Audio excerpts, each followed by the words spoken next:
my name is Ira Sachs, and I'm the co-writer and the director of Little Men, which is a film about two boys, 13 years old, who become best friends at the same time that their parents are becoming enemies, really, over a small piece of real estate in Brooklyn, New York. So it's really a film about the challenge of children to maintain the beauty of their friendships in the context of adult troubles.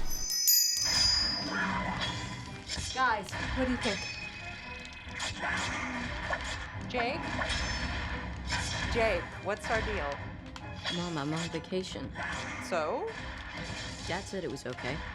We have this rule in the house, no games during the week and no internet before 5 either. But when they're on vacation, they have all this free time. What are you going to do? Quiet. Bájame el tonito tú, huh? Mrs. Jardine, we're almost done with this level. Can we have a few more moments, please? That's better. Sure. You can finish this level, but first you gotta tell me, what do you think? The dress. Great.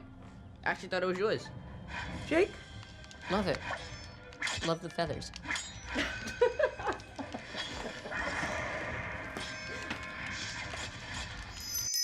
Welcome, Ira Sachs, to Thank the you. Berlinale, to the Teddy Awards too. You brought your beautiful movie Little Man, Yes. which is a cross-section between generation and panorama, actually. Correct.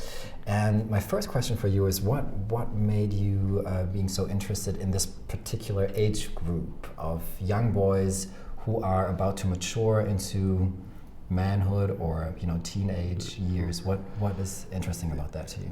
Yeah, I think I have a lot of memories about that part of my life that was sort of right before my sexual life began in a lot of ways. And I think that there was a burgeoning or budding sense that I might be a gay man, but it was the relationships that I had at that time were what I consider romantic friendships.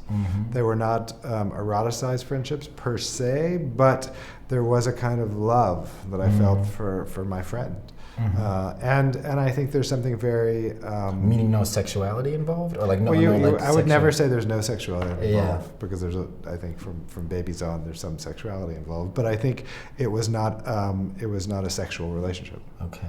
So and it was a relationship, and I think a lot of people seem to connect to this with the movie, that had its vulnerability, because it was not only were these kids about to change and become men, but also they were about to encounter adult life. Yes. And these kids have a relationship that's across class, across race, and across experience. And those are harder to make as you get older.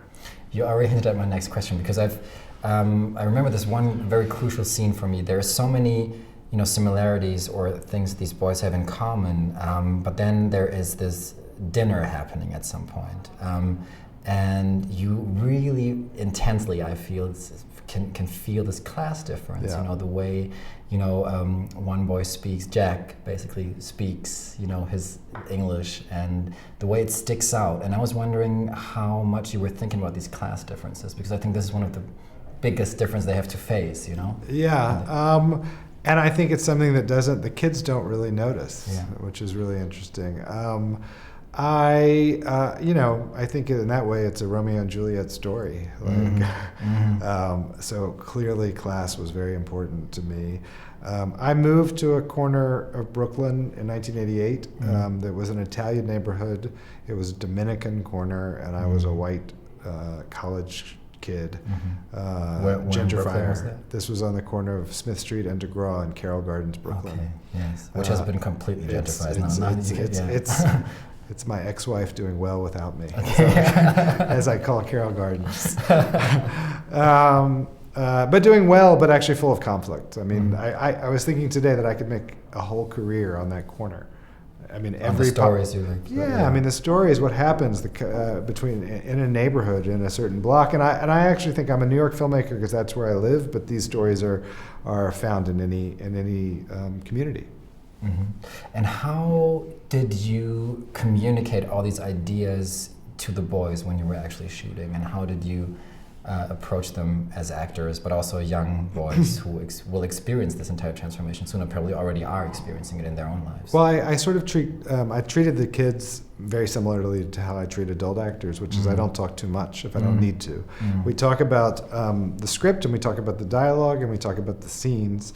I don't rehearse in advance of shooting. So really what I want the kids to do is to take the language, make it their own, and then respond to each other. So I didn't have to really talk meta, because I don't think people live in a meta land. I think that's my job as the storyteller, but not my job as the director of actors. And when you compare your own experience you were just talking about, you know, where did you grow up, in New York? Memphis. Memphis, okay, the South. Yeah. Okay. To the life of those boys right now. Yeah. What are the similarities? What stays the same? What is different generationally? Can you talk about that?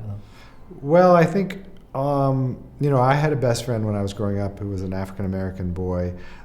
His father actually was the head of Stax Music in Memphis, and he was there were two black kids in my school, and it was, besides that, it was a very white place. And our friendship didn't survive turning 13. You know, that's often when things change, because suddenly you're socialized in different ways.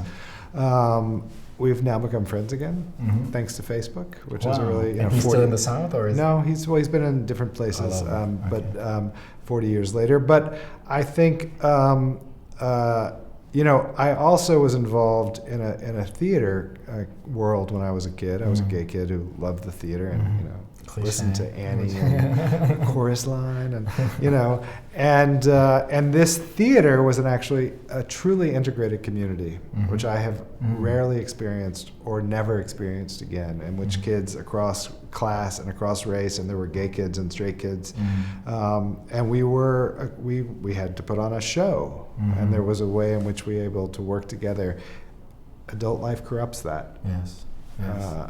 And has that? Do you think it has changed a little bit? Also, I guess kids growing up in New York these days are very different from kids that grew up in the rest of the U.S. or like somewhere else. I think it depends on what block they grew up in and what family they grew up in, and I don't think New York is so different than other places. Wow. It's specific. It has its own anthropology. But I don't think it's utterly different. And I think again, it really matters what part of the city you grew up and where you grew up and what your family's history is. And did you feel this difference between you and those boys now, that there are like some, you know, things that have changed, or like what? Well, I think we were able to talk about sexuality in a way that I would never have been able to when I was 13 years old. I really didn't want to define the sexuality of these boys. I didn't want to impose it, and I thought about it from a script level. It just didn't feel natural to who they were to make a decision for them about their futures. So there is a kind of the questions of sexuality become sort of subtextual to the film, but I think they're really, really there. But yeah, it's still, I'm a 50-year-old man and they're 13-year-old boys, and finding the language to talk to kids is always something. I have 2 4-year-olds, so I'm interested in how difficulties of conversation. You experience it all the time. I mean, you know, we all try to figure out how to communicate. Well, yes, even as adults, it's true. It's very true. Yeah, and I think that's actually a lot of what is interesting in film, is to see people struggle to communicate. But from your experience, did these boys, would they deal with like LGBT or queer issues in a different way? Is it even like a challenge or a question for them? Do they care? No, I see a marked difference in terms of, and I think that's extraordinary. Again, I'm really happy about that for my kids, because if they're growing up as the children of 2 gay men, they also are raised by their mother. We live next door to each other. So they have an alternate family from the conventional idea. I'm glad that will not be a foreign kind of reality for our kids. I live in a ghetto, you know, which is why we choose ghettos for obvious reasons of comfort. Little Man is the title. Why Little Man? Why are they? Well, I think the film is about it's about these boys, but it's also about a number of characters who are trying to figure out who they're going to become in the next stage of their life. The film begins with the death of Greg Kinnear's father, and as a man of Greg Kinnear's generation, I'm very interested in trying to figure out who I should be as I sort of embrace the position I am now as my parents get older. So I think the question of maturity and decision making. This is a film about people who make decisions, and decision making really defines you. How you your life. Yeah, or it just defines as a who you person. are. Yeah. You know, and as a character, as a leader, as a voice, and you know. So, but it's very hard to, you know, the film is in a lot of ways it's about intimacy, but it's also about money, and I think money often informs our decisions in ways that we don't want to face. What kind of man will they become in this world and in this time? You know, what the roles are. I mean, we still live, I guess, in a patriarchal society, but the roles have been changing or are changing still. Well, it's you know what it's interesting is as soon as you say that, all I think is I really love these kids in Little Men. I love the two of them, and I love them as actors and I love them as characters. And there's something incredibly sweet and open about who they are and how they become close to each other in the movie like that, and it's believable. And I think that's the men they're going to become. I mean, I think these are exceptionally beautiful kids, and that's why I thought they were worth making a movie about. How did you talk to young kids, children here in Berlin? Yeah, I was part of Generation. We had some screenings where there was Q&As, so I didn't get to talk to. Did they ask questions, or did they? Oh yeah, lined up. What was it? Yeah, like what were they asking? Was it? I don't know. They were asking, you know, some questions about if the film was pessimistic or optimistic, which I thought was an interesting question. Did you know, these boys don't beat the system in a way, but you know, so we talked a little bit about that. They wanted to know. I think they wanted to know about New York and certain things that they saw there, and I think someone said they wanted to go there, and you know, so I think the film was kind of inviting to the audience. I hope. And what is New York now? And what are these? Again, there's no general answers. I mean, I think that's my job as a storyteller, is to be very specific. So I can't really make broad generalizations because my New York is different than my neighbors. My New York is really it's you know, I made a movie called Keep the Lights On, and it actually you were here. I interviewed you for that too. Yeah, and that film was really about struggle, and I think as a gay man, I'm one of a generation who really struggled to be comfortable with myself. That's not the problems that I face these days, and that's really a relief. I realize that I've now made 2 films in which the couples in the film, in this case, John Lithgow and Alfred Molina for Love is Strange, and in this Jennifer Ely and Greg Kinnear, the marriages work. And I feel like they reflect a state I'm in where I don't believe in marriage as a choice. It's not there, but I'm glad if I'm in one that it's not a marriage of pain, which is something I used to really feel connected to.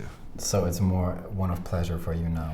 It's one of I'm comfortable with myself. Yeah. It's not just about being comfortable with my partner. It's about I'm comfortable with myself in a way that I wasn't for a long time, and that was. And I think that's what I made films about.